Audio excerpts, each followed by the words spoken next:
दोपहर के बाद में तोड़ी गई बेलपत्र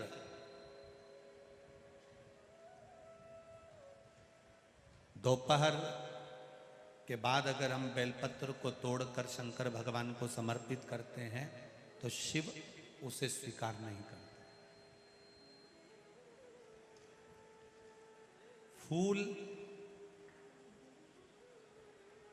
सूर्य की किरण निकलती है, प्रकाश थोड़ा सा हो जाता है, थोड़ा सा उजाला हो जाए और रात्रि सूर्य अस्त के पहले पुष्प को हम तोड़ सकते हैं, फूल हम तोड़ सकते हैं। बेलपत्र सुबह से लेकर दोपहर तक हम तोड़ सकते हैं, पर दोपहर के बाद में बेलपत्र को नहीं तोड़ा जाता।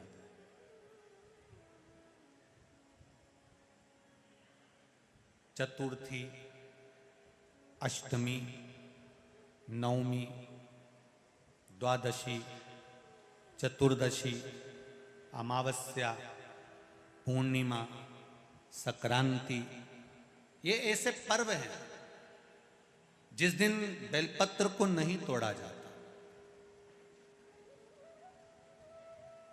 चतुर्थी, अष्टमी, नवमी, द्वादशी, चतुर्दशी, अमावस्या, पूर्णिमा, संक्रांति, ये वो पर्व है जिस पर बेलपत्र को नहीं तोड़ा जाता। पुरानी बेलपत्र 1 महीने पुरानी भी रखी है।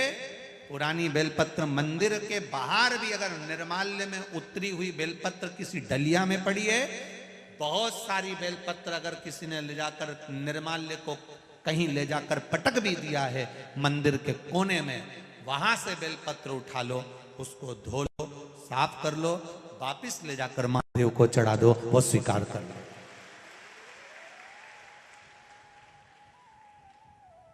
पशुपति व्रत कर रहे हो, चतुर्थी पड़ गई, अष्टमी पड़ गई,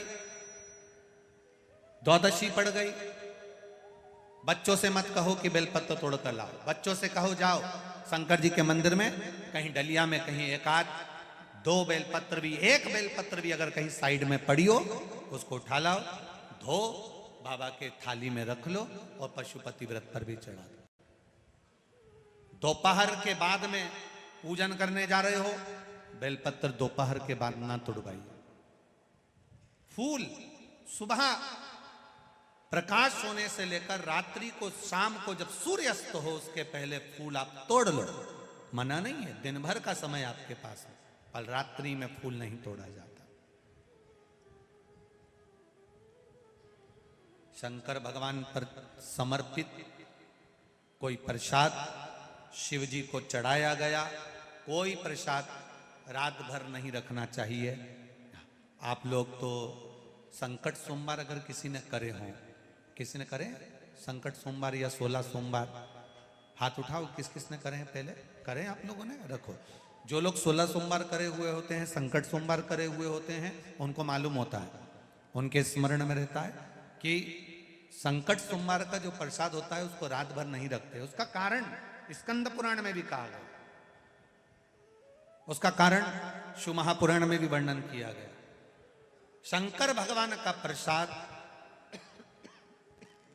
शिव जी का प्रसाद, अगर जितना जितना अंधेरा बढ़ते चले जाता है, जितना जितना रात्रि होती चली जाती है और दूसरा दिन अगर लग जाता है, तो उस प्रसाद पर आपका हक नहीं रहता, उस प्रसाद पर फिर चंड का हक हो जाता, फिर उनके गणों का हक हो जाता है, फिर आपका हक समाप्त।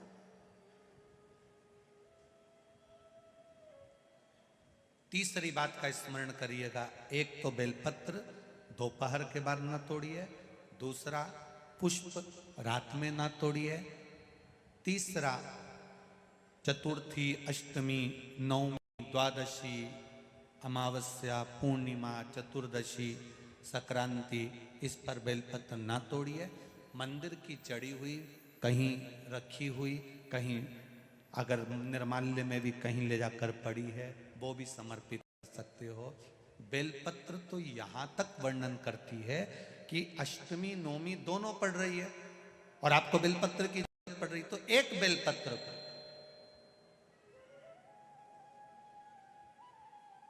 आप एक बेलपत्र को या तो वस्त्र में संजो कर रख लो, रख सकते हो, संभाल के रख लो, ना बने तो तुम्हारी जो पाठ पढ़ने की पुस्तिका होती है, जिसको तुम भजन गा लेती हो, पढ़ लेती हो, राम रक्षा स्तोत्र, हनुमान चालीसा, गोवर्धन चालीसा, जो पढ़ लेती हो वही उसी में रख लिया और वही बेलपत्र वापिस हमको प्राप्त हो गई। हमने वही शिव जी को वापिस चढ़ा दी और उससे हमको फल की अनुभूति प्राप्त हो गई। जरूरी नहीं है